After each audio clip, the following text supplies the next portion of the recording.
Da biде pojasno.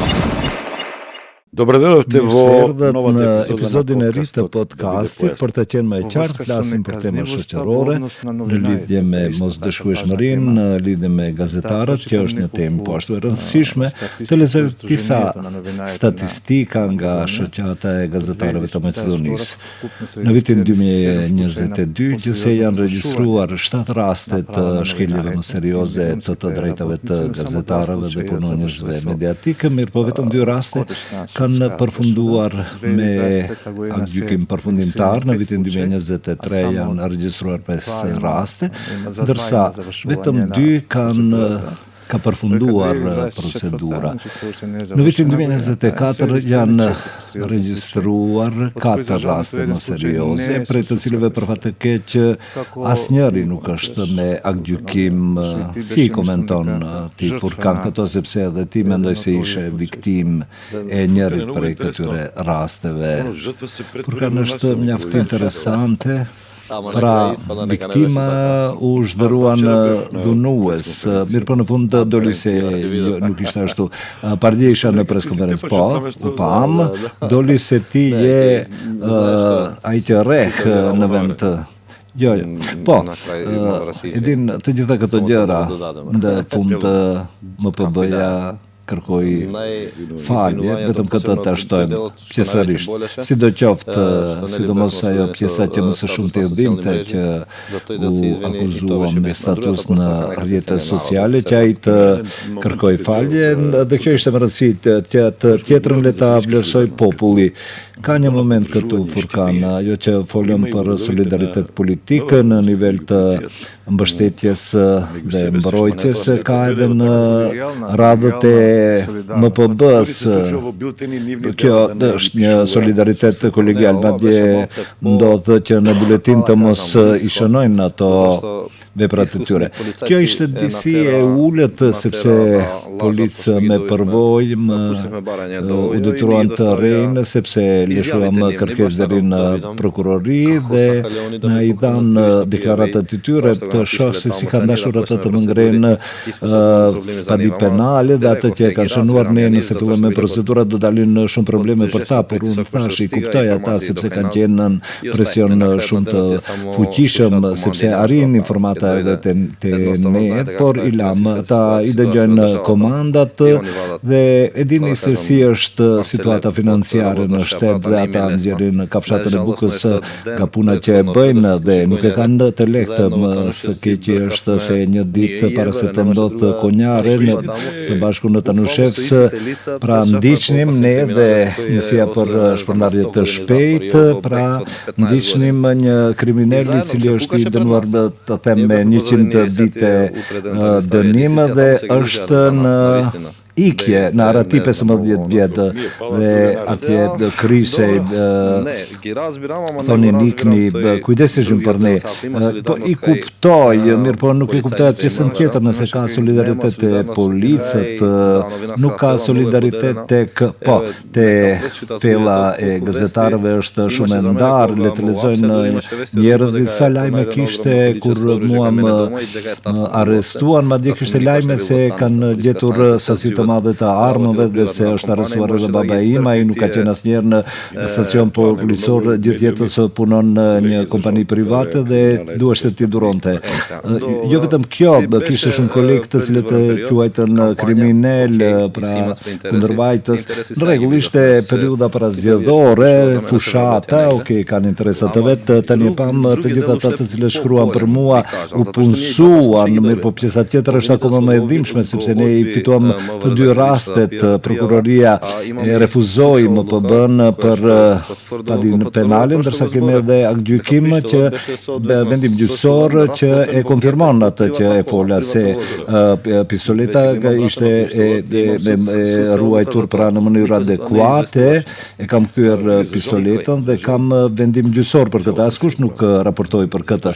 Për fat të keq ke plotësisht të drejtë, sepse në komunikim me mjekët, me juristët, gjithmonë kështu më kanë thënë Mjekët duken prej anësh se janë të qortuar ndërmjet veti, mirë po kur do t'i prekish në profesion, atëherë t'i nxjerrin sytë, po sepse te gazetarët nuk është ashtu, për politikanët folëm, nuk do të prekin, ai është një kontrate pa publikuar e pa nënshkruar. Problemi është se ne përpiqemi të imponojmë një stil më ndryshe në gazetari më të afërt te qytetarët e zakonshëm, që të kenë ku të paraqiten, sepse ne tekstualisht vrapojmë pas problemet të tyre, nuk janë ato problemet tona personale, dhe kjo na solli shumë probleme në periudhë të shkurtër, dhe tani do të delë sikur ne dëshirojmë të luajmë rolin e viktimave, por nuk jemi. Mirë, po në fund të doli viktim të Shkovski, atë që e bëri ai,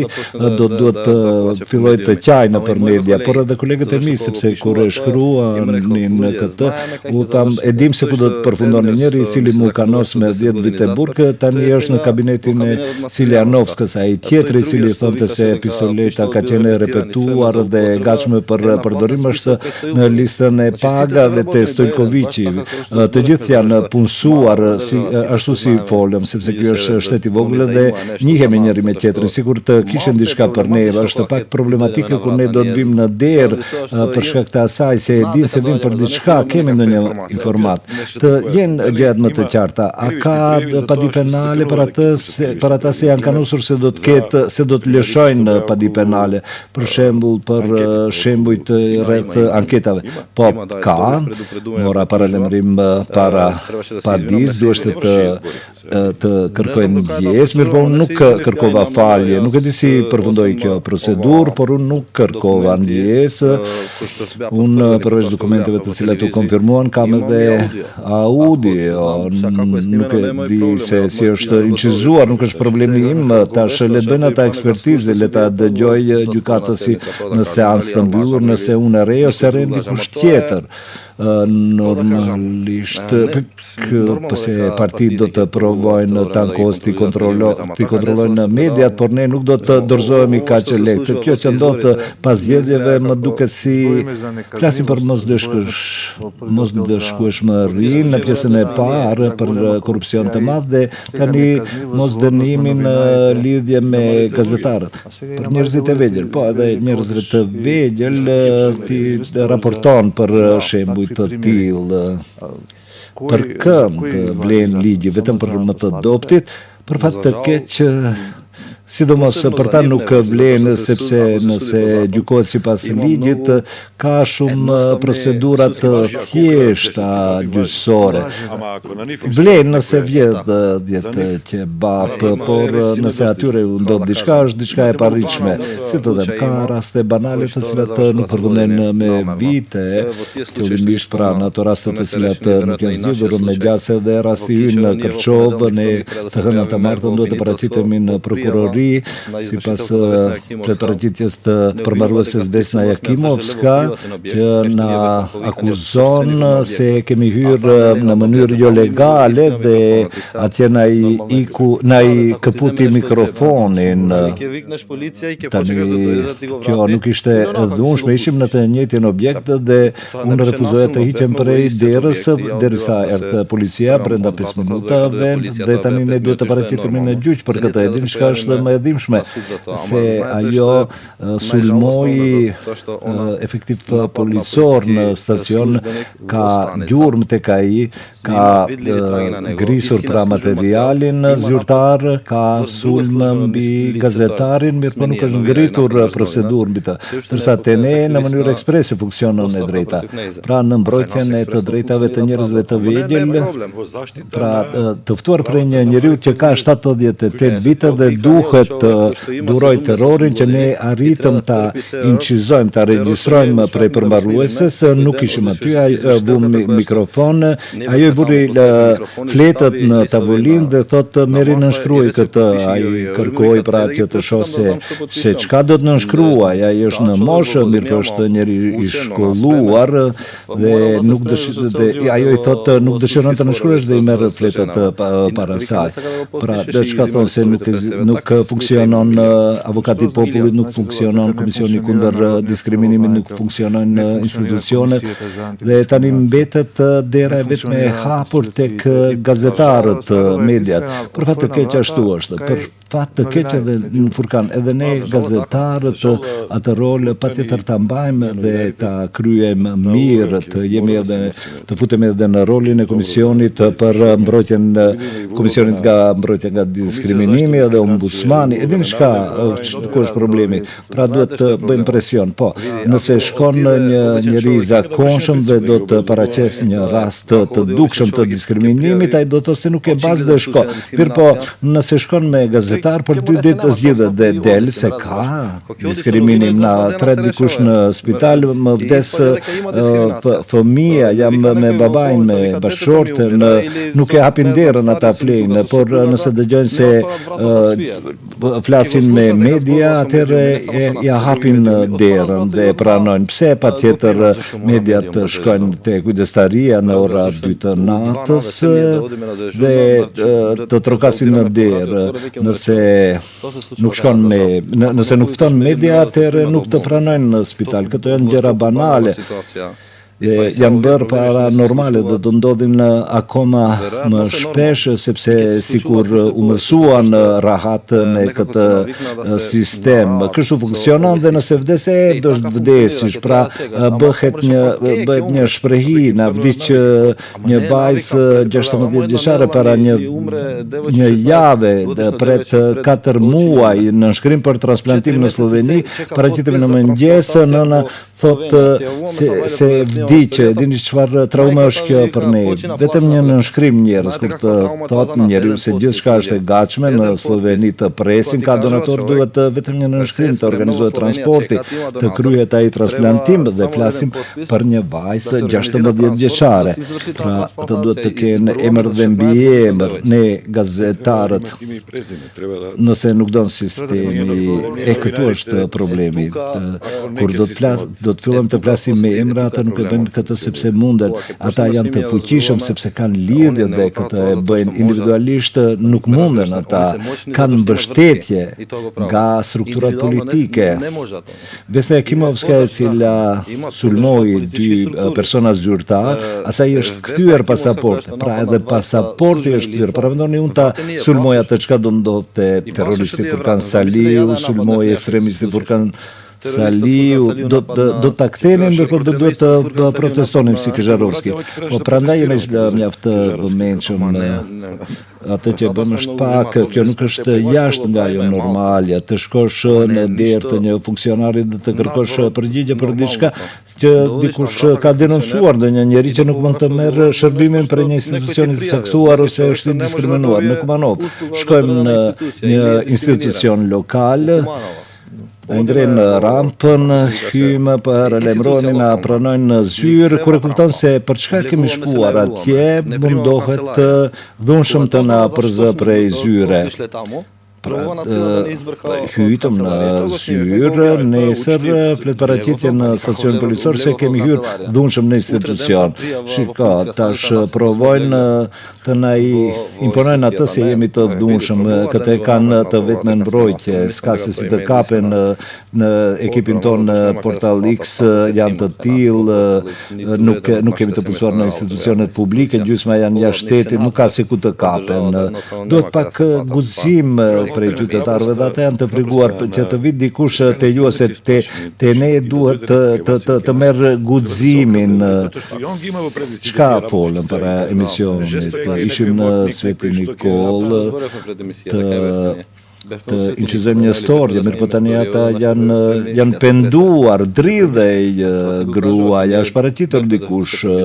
Mirë po mirë është se të paktën te ne i tillë është rasti, njerëzit kanë një farë besimi, ata e dinë se nëse paraqiten do të jemi me ta deri në fund. Unë edhe 8 muaj pas ngjarjes, gati se çdo 2-3 ditë dëgjohem me shokun Mito, me xhaxhin Mito nga Kërçova dhe në Zlatka, gjithë jetës për 20 denar nuk mund të shfrytëzoj objektin edhe atë me një kontratë fiktive me telekomunikacionisë ose me një kompani tjetër. Pra, vetëm për 20-30 denarin, pra nuk mund të shfrytëzoj objektin. Kështu që mundohemi të qesim punën deri në fund, edhe me vesën do ta çojmë deri në fund. Do të gjendet mënyra. Çka do thotë kjo? Se tregon se duhet institucionet të veprojnë. Unë kuptoj pra ata gjykatën Kërçove dhe në Gostivar se janë miqë me vesën, ajo privatisht paguan policë kur shkon të përmbarojnë, por kjo nuk është problemi im, unë dua që sistemi të funksionë edhe për të edhe për mua një lloj, mirë por në këtë rast ka shumë dëshmi të incizuara edhe në video dhe drejtësia do të vi, nuk ka ikje. Problemi është nëse ka vendim fuqiplot prej të paktën 6 muajve, ajo automatikisht e humb licencën. Këtu është ajo betejë e madhe dhe me gjasë gjen zgjidhje që të bëj presion. Kush ja merr licencën? Filla e tyre ose shteti? Mos është si te mjekët, jo statuti i odës përmbaruesve është shumë e qartë nëse ka akt vendim fuqiplot, 6 më vjetër se 6 muaj e humb licencën. Kjo është vetëm një rast, në ndodh shpesh, edhin të tillët deportojnë edhe te familjarët, paraqiten, për shembull do t'i paraqitet vllau tim, në një kushëriri, në një miku të afërt, mirë po kuptojnë se nuk ka. Mendoj ajo që duhet publikohet do të publikohet. Pasojat, kjo është kjo. Do të gjykoj populli do të gjykoj edhe për rastin e Konjarë. Te ti, Furkan, është shumë rëndësishme mua më duket më imponojnë disa gjërat që ti flasë, kishte edhe në anketë, a ka edhe ngjyrë etnike, edhe pse përpiqen të thonë se kujdesesh vetëm për shqiptarët, tani dhe disa shembuj tregove se shumë më shpesh je në Shqip se sa unë, ndërsa unë jam prej Shtipi. Pra, po në kohën e fundit, po. Pra nuk përmend emra që nuk ka lidhje me etnikumin. Portali X është media dygjuesore. Kjo është një demant për ata të cilët duan ta tregojnë pra si të pra, nëse ishte në gjuhën shqipe, vetëm sepse u drejtohesh atyre. Ishte rast ku i prek vetëm shqiptarët që të arrim deri te të gjithë qytetarët, ne vetë përkthejmë, ne nuk kemi buxhet që të paguajmë përkthyes, është obligimi i çdo gazetari që ta shkruaj dhe ta përkthej raportin. Nuk është me rëndësia do të vijë Furkani, tabletin e kam jashtë, do ta hapi dhe do të shohësh ka më shumë shqiptar ose maqedonë shkruajnë apo turqë. Po, në rregull, ata shkruajnë sepse nuk bëjmë ndarje të tilla, nuk të ke problem, nuk të pyes si quhesh, mirë po ka edhe paragjykime.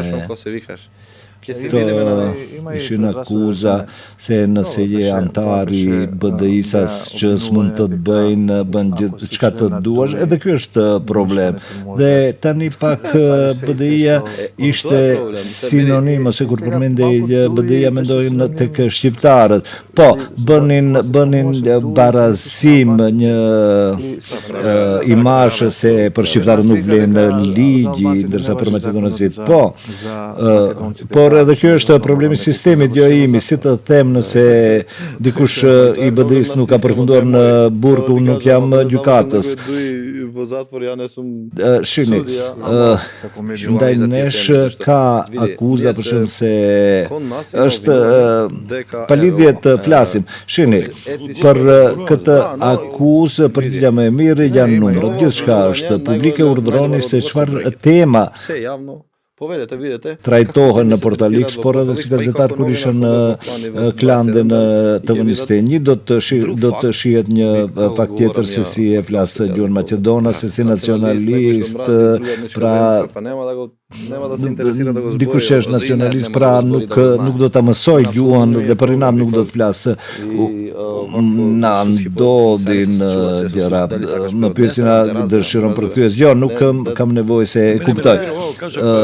Pra kur do ndahet edhe jeta politike dhe gazetaria etikisht pra mendimi publik shqiptar ose maqedon. Akoma më keq. Kemi shembuj kur mediat në gjuhën maqedone se kanë hulumtuar, kanë zbuluar rasten te komuniteti shqiptar, po është pak më e rrallë. Një kolegi imi ka shkruar se nuk mund të shkojnë në Likov që të bëjë raport për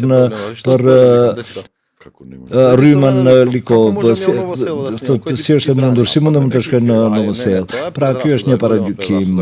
Unë shkoj në Novosel, dalin, më përshëndesin, dhe për këtë heqin dorë dhe nuk ndërmarr asgjë. Shkoj vetëm një gazetar, shkoj Sunaj nga 24 dhe pyeta të sulmoj dikush, thot shumë bukur kalova, askush dhe që të mbrohet gazetar prej sulmeve është çështja e policisë, sepse ka raste kur shkon janë të revoltuar me gazetarët.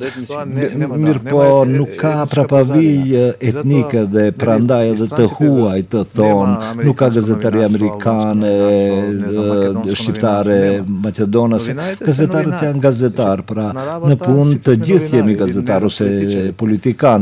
Ndoshta në raste të caktuara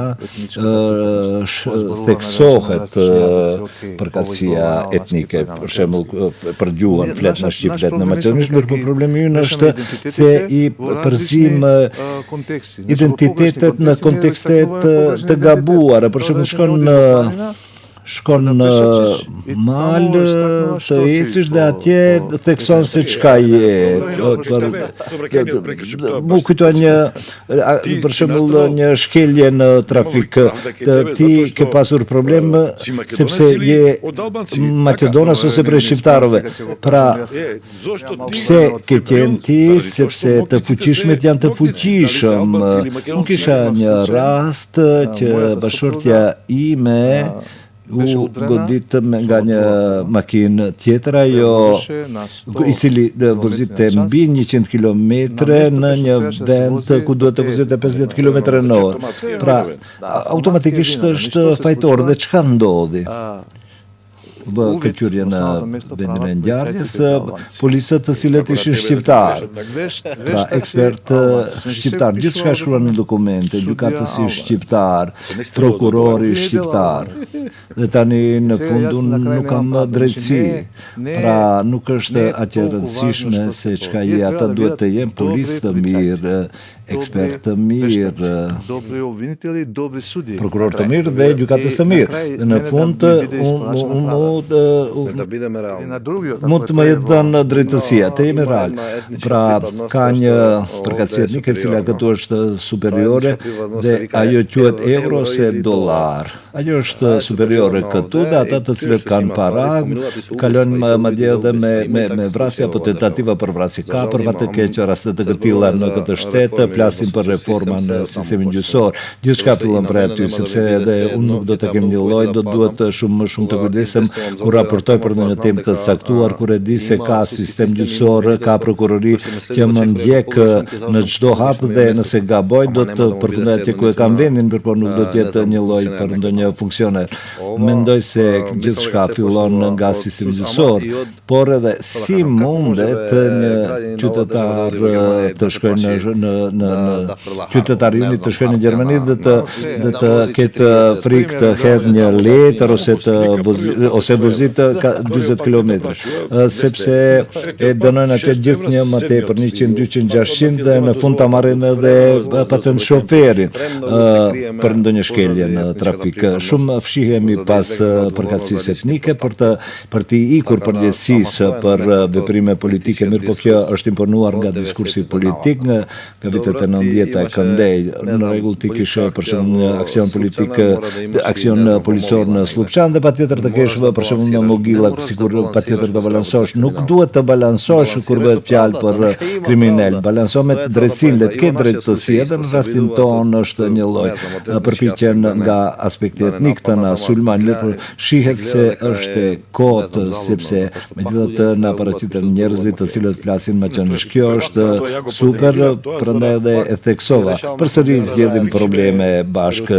Pra, stereotip, kjo bën problem sepse ata janë të fuqishëm në rrjetet sociale. Kishte edhe një problem tjetër, jo problem, por akuzë pse nuk i nguc ata të BDI-s, nëse dikush më shumë i ka sulmuar ata. Unë kam qenë me ty në emision kur Partalli ke bërë për një lek. Pra, të ne të ngjesin gjithmonë etiket, nuk mund të jesh i askujt, pra patjetër të jesh me dikënd, dhe ne me këtë patjetër të pajtohemi. Në kuptoj, pra i përzihen qëndrimet edhe për mu do të tonë, çka je ti, je LSDM, unë them Partia Demokratike e Kinezëve. I përzihen stavet e mia për Bashkimin Evropian, ngjashëm mendojmë për këtë, pra janë konzistent dhe unë them se duhet sa më shpejt, historia 30 vjeçare më konfirmon këtë.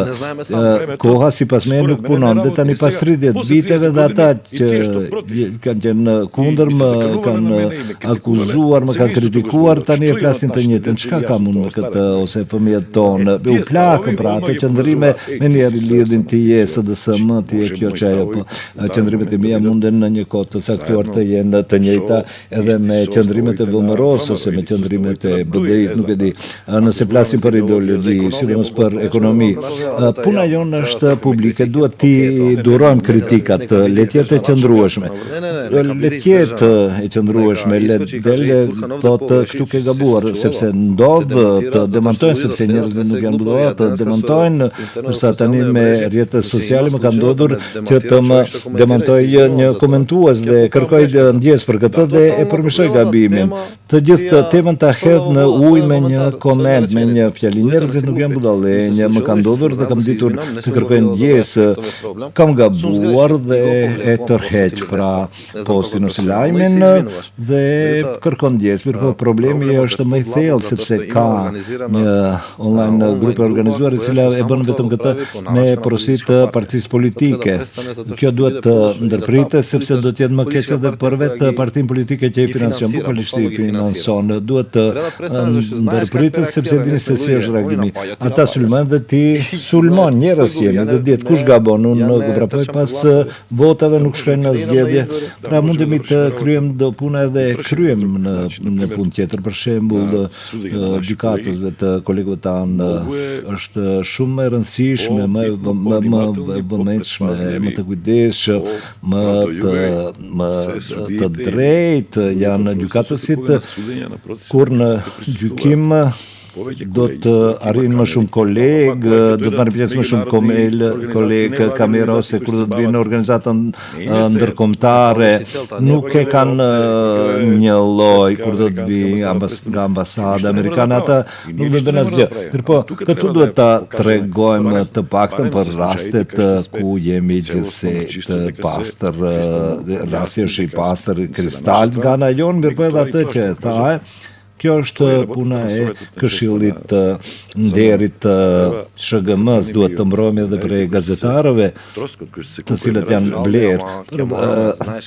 Më vjen keq dhe jemi kolegë, nuk guzojmë të sulmohemi. Shikoni, nuk jemi kolegë nëse ti më sulmon pra publikisht me 10 vite burg, nuk jemi kolegë nëse rren për mua, më gënjen, kur dëshiron të bësh portret premier se jam i dhunshëm, se nuk e mohoj atë se jam shqiptar, nuk e mohoj atë se jam antar të familjes në Singilisht Daraqin, dhe këtë them me krenar, ka njerëz të mirë, tani stereotipet shëroj vetë, nuk mund të t'i shëroj, shko kafe, flit, bisedo me njerëzit, nëse këtë dëshiron të shfrytëzosh, nuk do të arri, nuk do të kaloj, ata flasin, unë punoj, kam folur edhe për ty, ti punon 30 vjetë në karrierë.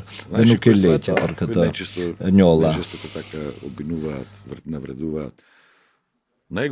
Kush më shumë akuzojnë, reketarët më të mëdhej akuzojnë për zhvatjes, pra antibullgarat më të mëdhej janë njerëzit të cilët janë më të afërt me Bullgarinë. Ka një proverb që thotë patriotizmi është streha e fundit e bitangave. Atë folëm me kolegën nga Portali X, do të them se ka reket gazetarë gazetari, do të përpiqemi që të startojmë një fushat që mos bien njerëzit prej këtyre presioneve, sepse kjo është një dukuri më e shpesh, duhet ta dinë edhe biznesinët dhe funksionerët, sepse do të bëjnë vetëm më keq nëse hyjnë ato lojra të zhvatjes dhe të budallëkimit të tillë, mirë po dhe informatat të cilat i marrim, të cilat duhet të konfirmohen për të thënë publikisht, nuk janë jo të qëndrueshme, kështu që nga portali X ose nga portalet ose mediumet, për fat të keq edhe nga televizionet kombëtare, por kjo duhet të konfirmohet, nuk zgjidhet asgjë me shvatje. Duhet të ballafaqoheni me gabimin tuaj nëse dëshiron të mësohesh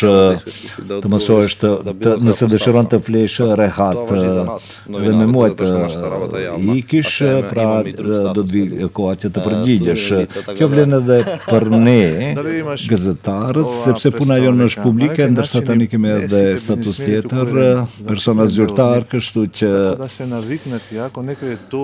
a ke ide në një farë mënyrë, jo të gjithë biznesmenët, por një pjesë e madhe e tyre sikur janë mësuar, nëse dikush është i mirë ndaj tyre, nuk japin reklama mirë, po nëse dikush i observon në mënyrë më kritike për ta heshtur, atëherë po, ndonjë biznes, por të gjithë, prandaj portali X punon vetëm me projekte, tani për tani nuk kemi reklama. Për shkak të qëndrueshmërisë, vetëm nëpërmjet projekteve dhe prej rrjeteve sociale, ajo që na është monetarizuar, sepse kemi pasur oferta për reklame, mirë po ti menjëherë kupton se qëllimi është tjetër, dëshiron të blej dhe me gjas dëshiron të siguroj. Pra, ai që jep reklam pret prej te. Jo, unë një fjali e mësova në përmendesh, sepse kur filluam ne nuk kemi ekip, si të them, për marketing dhe patjetër të bësh vetë dhe një fjali e mësova përmendesh, pas çdo bledhje patjetër tua them këtë, të theksoj që të jemi të qartë, nëse keni reklam nuk do të thotë se keni ndikim, nesër do të vi inspektorati ose ke probleme, nëse mendon se ne do të jemi aty përkundrazi, nuk kemi asnjë lidhje, nëse dëshiron të reklamosh te ne, reklamosh thjesht sepse dëshiron dhe se mendon se është mirë për biznesin tënd dhe më nuk shihemi me ta. Dhe kjo, dhe këta e mësova përmendesh.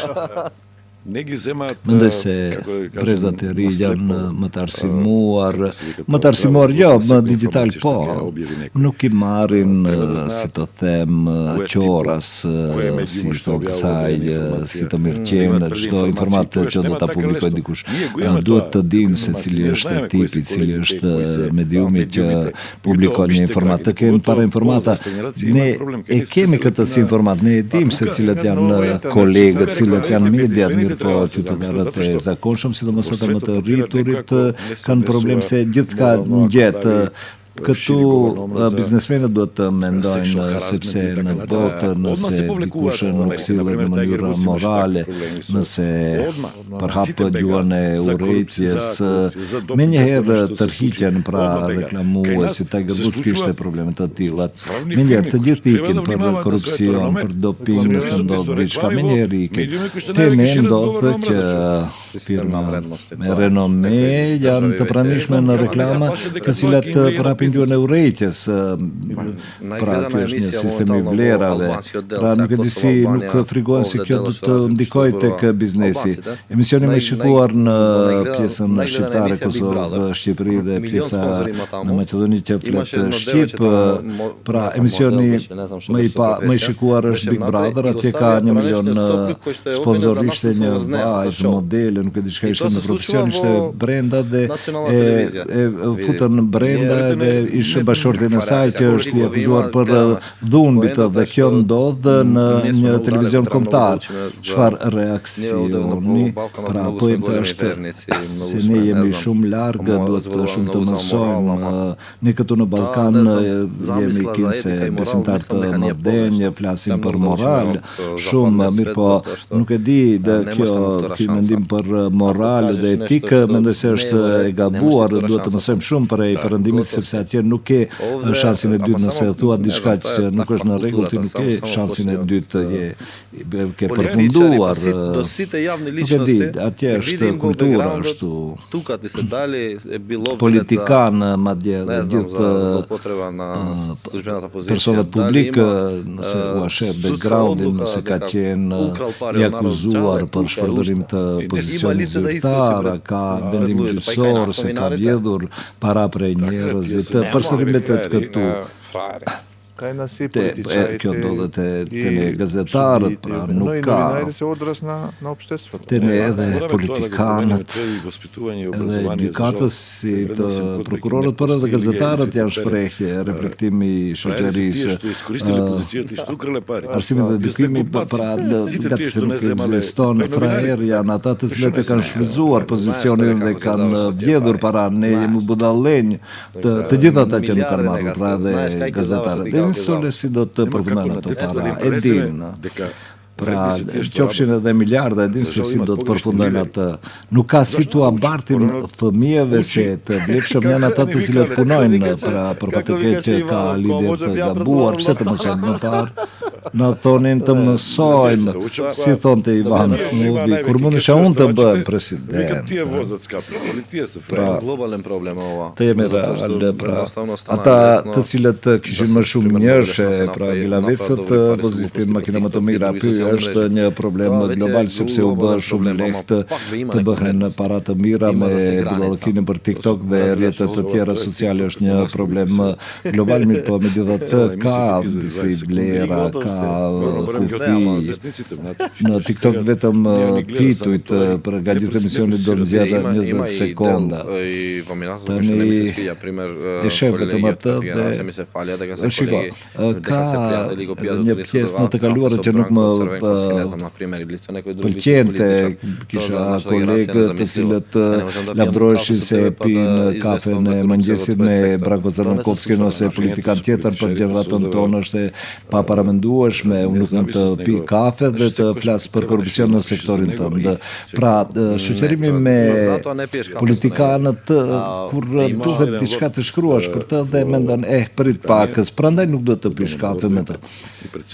Ishte një lord në Britani, pra në dhomën e lordeve dhe para një 15-20 vitesh ta një deklaratë. Zotrinj, lord, antartë dhomës lordave, politikanët dhe gazetarët të kohëve të fundit janë qortuar skajshmërisht dhe ata habit. Kështu duhet dhe do t'jetë mirë për demokracinë dhe për shëndetin e shtetit. Pra nuk është patjetër të jemi të qortuar, mirë, por nuk është patjetër të pim kafe. Njerëz jemi, kjo ndikon, pra prej brezit tënd ka gazetarë të cilët më lavdroheshin, se unë kisha informata prej dorës së pari, medja prej Brankos, prej Kiros, ata që kanë qenë më parë. Pra, për mua kjo nuk është normale.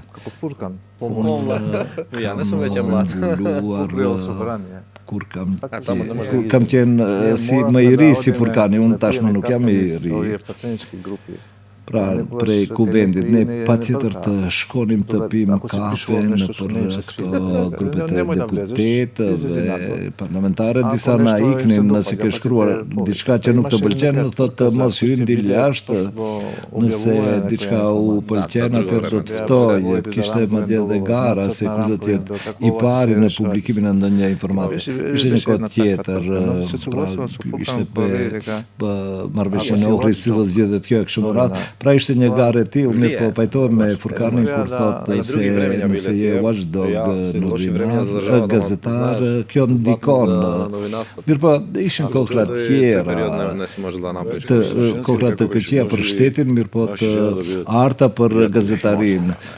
Si ishte a munden burit dhe gruaja të jenë në shok, atëherë edhe politikani dhe gazetari mund të jenë në shok. Do të jap edhe një shembull prej një të njohurit tim që jeton në Zvicër ka një fast food atje tek stacioni trenave dhe thotë shikoja një policë dhe gjithmonë kur blente sanduiçi ja jepja pa para, duke menduar se do të më duhet ndonjëherë kur do të më ndal dhe më ndali për një kundërvajtje, ndoshta për opozitim të shpejt, nuk më përshëndeti, vetëm më shënon dënimin, nuk më njohu se kush jam, ndërsa çdo ditë merrte sanduiç gratis. Temi si janë në jetën private, reflektojnë edhe në jetën profesionale, prandaj themi se profesionalizmi këtu shihet, edhe pse e ke shok Stole për shembull, mirë po më të afërt e kam vërtetën në një film Tom Hanks thot redaktori publikon një aferë të madhe dhe në fund shok me kryetarin e shtetit dhe në fund thot gabimi më i madh në karrierën time gazetare është që i lejova shokut tim politikan që të besoj se me sjelljen time këtë ja lejova se gjithçka që do dalë diçka problematike te ai do të amortizohet dhe do të mbulohet në mënyrë mbrojtëse prej anës time dhe gazetës ku jam kryeredaktor. Ky është një truk. Pra, në periudën kur ndrua pushteti kishte preskonferenca për mu, e din çka është mirë, sepse kishte preskonferencë LSDM-ja dhe më akuzoi se bashkëpunoj me dikën prej VMRO-s, pas 2 ditësh VMRO më akuzon se bashkëpunoj me LSDM-n. E njëjta ndodhi edhe me bllokun shqiptar. Unë ti duhesh të t'u thuash, hajde merruni vesh, pra. Por edhe temat të cilat i bëjmë tani realisht nuk kanë shumë lidhje me politikën e lartë, mundohemi t'i ndihmojmë qytetarit të rëndomit i cili nuk ka ku të drejtohet dhe përsëri u mbetet hatri sepse gjithçka është e lidhur me politikën, ai është drejtori i cili do qoftë institucioni, pra ka pozicione profesionale. Por të gjithë janë të vendosur prej politikës. Le të jenë profesional, shihe aspektin pozitiv, ai profesionalisht do të përgjigjet për ndonjë veprim në institucionin e tij, nuk do të kesh përgjegjësi politike. Pra, gjykata, prokuroria nuk do t'i kenë duart e lira dhe nuk do të frigen prej politikës. Ka shumë benefite prej kësaj, nuk mundesh të vendosësh drejtor të një klinike të caktuar. Dhe e ke marrë dhe thua prej sot do të jetë drejtori klinikës. Pra shumë keq. Në rregull, ai ministër është post politik, mirë, po ne kemi në funksione profesionale, kemi njerëz politik. Ndoshta nuk duhet të frikohemi shumë, sepse shteti vetë ka mekanizma. Pra, ngadalë nuk mund të gjejnë kuadër, nuk kam aktivist. Kjo është një shenjë e mirë, jo vetëm për shkak të parave. Jo, për shkak të parave. Rrezikon të nënshkruajnë të tjetër dikush të jep urdhër nga lartë se çka të nënshkruash dhe në fund ai përgjigjet, ky përgjigjet. Kjo që ndodh tani është edhe marrëzi politike, ti nëse dëshiron ti humbish zgjedhjet ashtu do të veprosh, do ta vendosi këtë sepse do të më dëgjoj. Ai në fund do ta kthej shpinën sepse nuk do të hyjë në probleme për shkak teje.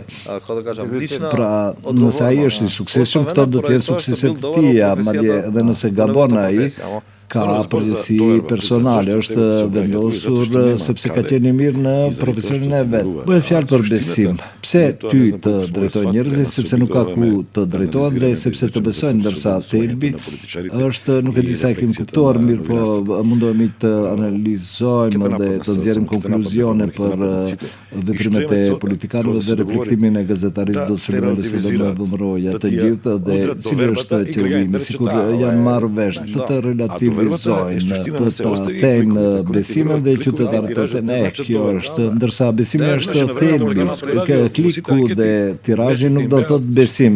Në radion e Maqedonisë se lajmet i kishin para 15-20 viteve 60-70% u besonin atë që do tonin, ndërsa tani cili medium ka besim, ka rënë besimi dhe ne si gazetar nëse nuk e kemi besimin do të shtrohemi në nuk e di.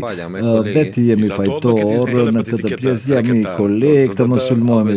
Dhe prandaj me njerë do të ngjesim në etiketë zhvatës, mirë po kjo nuk mundet në ditën e sotme. Në kohën e rrjeteve sociale kur gjithçka konsumohet të shpejt, është mirë që edhe gënjeshtra konsumohet shpejt edhe del në pak shumë shpejt e vërteta.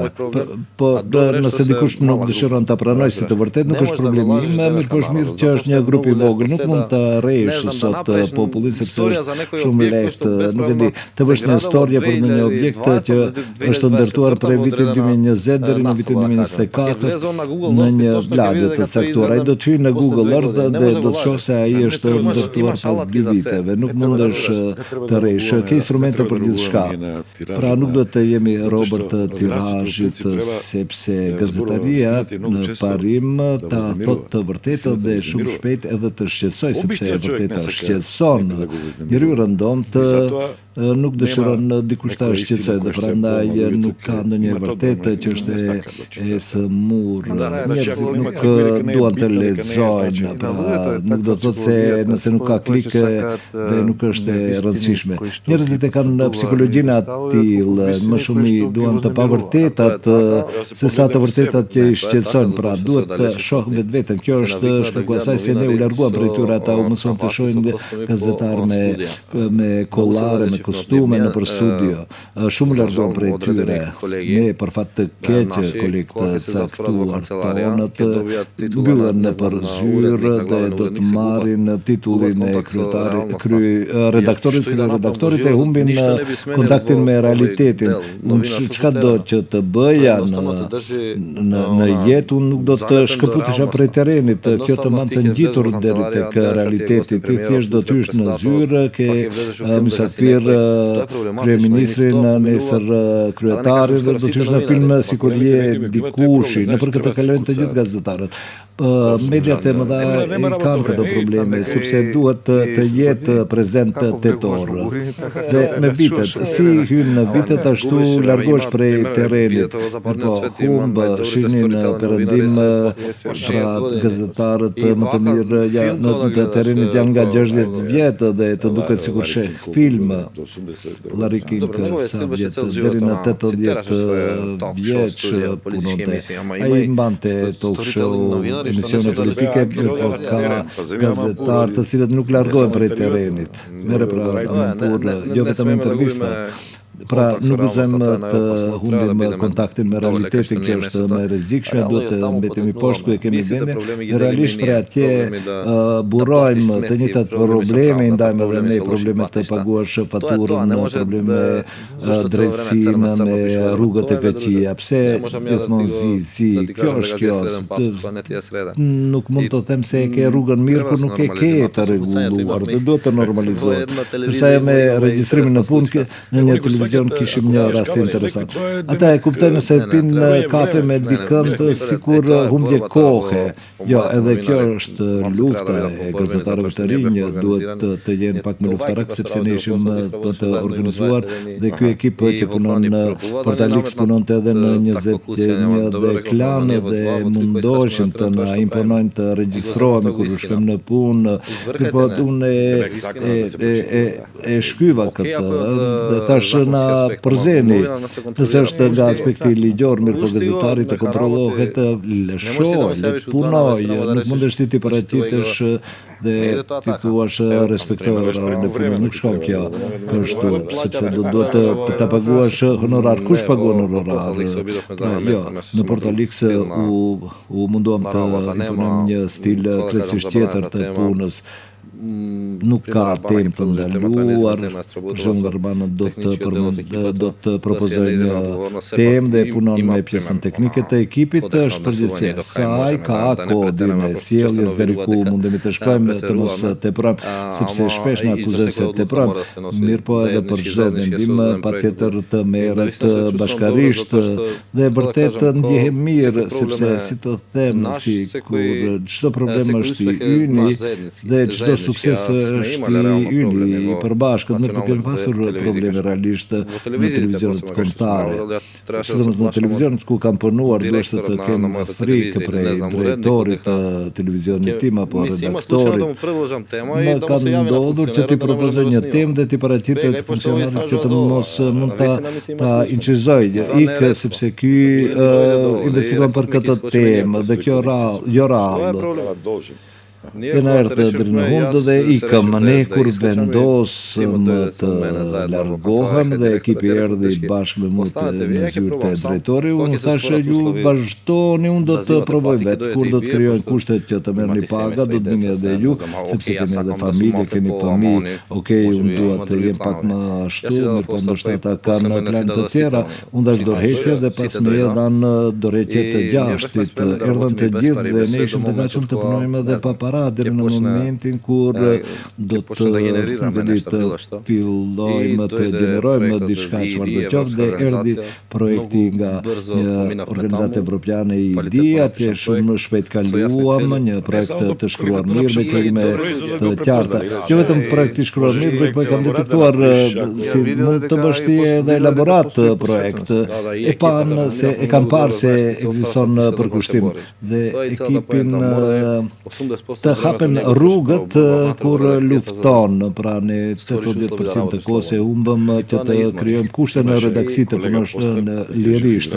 Ishte një koleg pak më i moshuar, vinte në redaksi dhe të gjithë rrim aty dhe ai thotai marsh ikni tash jashtë në për kafeteri dhe 3 lajme çfarë do qoftë më sillni prej terreni. Çka jeni në punës jeni? Punëtor sporteli, banke, gjithë ditën rini këtu, çka do të më shësosh në zyrë?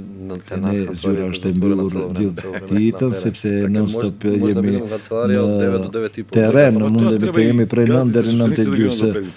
Kështu duhet edhe pronarët të kuptojnë se vetëm t'ju harxojnë rrymë në zyrë dhe letër tualeti.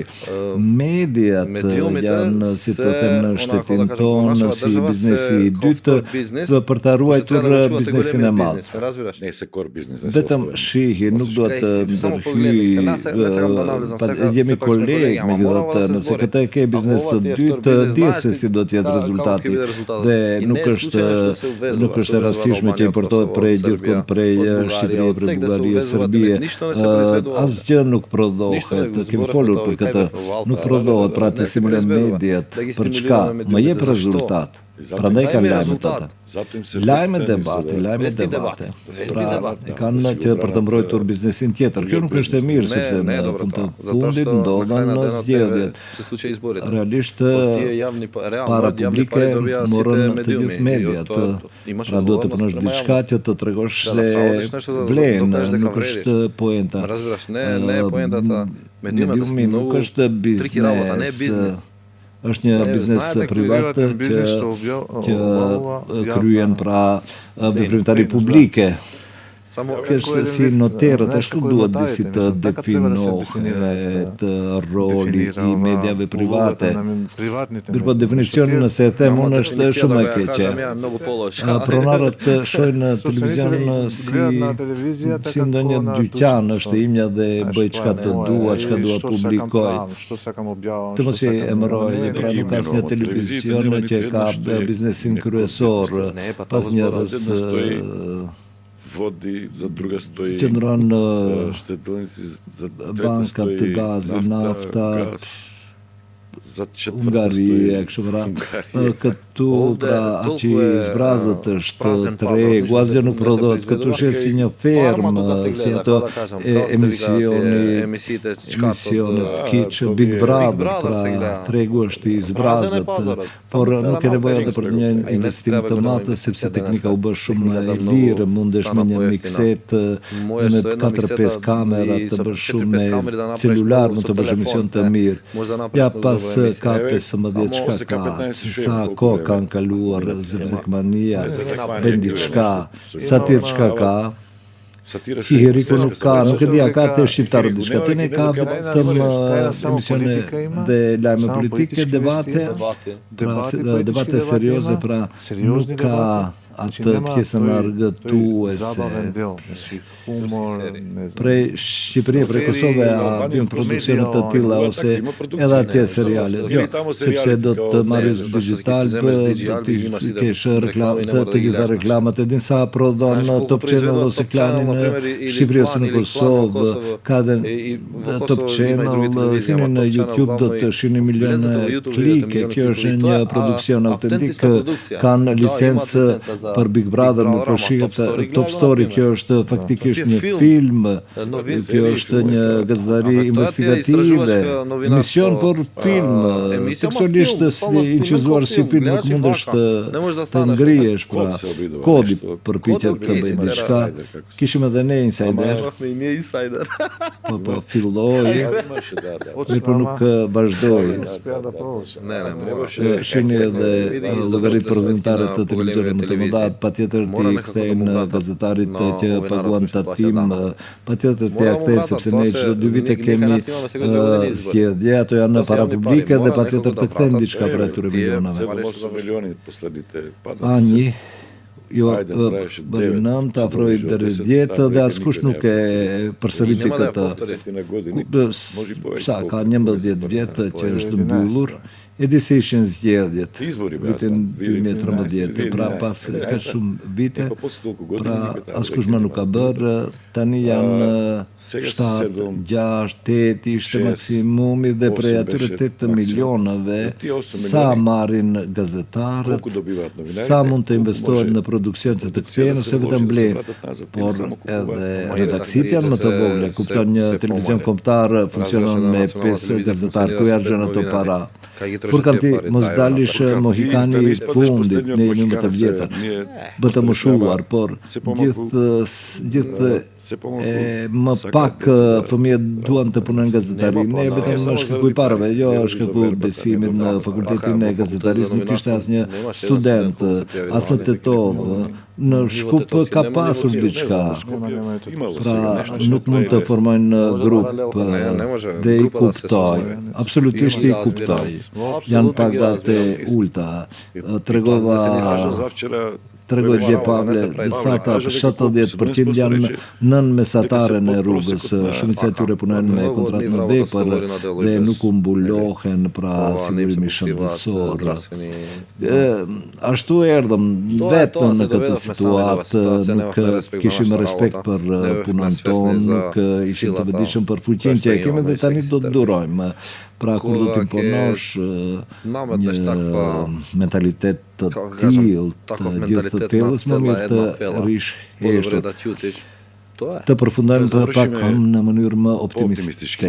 Vetëm të them se shumë gjëra mendoj se ju bën më të qarta, ndërsa më qartë nga e gjitha se duhet të jeni aktiv, të jeni të zëshëm, duhet të jeni publik dhe në këtë mënyrë edhe ne gazetarët dhe ju qytetarët, të cilët keni probleme, të cilët të ballafaqoheni me mosgjidhje, me të fuqishëm politikë, bëhuni më të guximshëm, na drejtohuni neve, mund të shfrytëzoni edhe rrjetet sociale, ne do ta lexojmë këtë, do të vim, do ta përpunojmë, do ta investigojmë rastin dhe vetëm në atë mënyrë do të mundemi të lëvizim diçka në këtë shtet, vetëm në këtë mënyrë do të mundemi të arrijmë deri tek drejtësia, respektivisht të përpiqemi ta çrrënjosim mosbeshkueshmërinë, e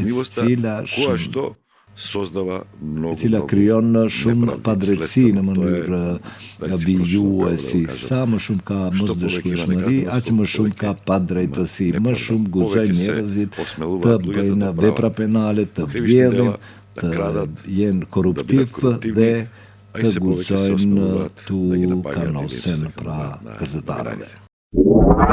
Da bide pojasno.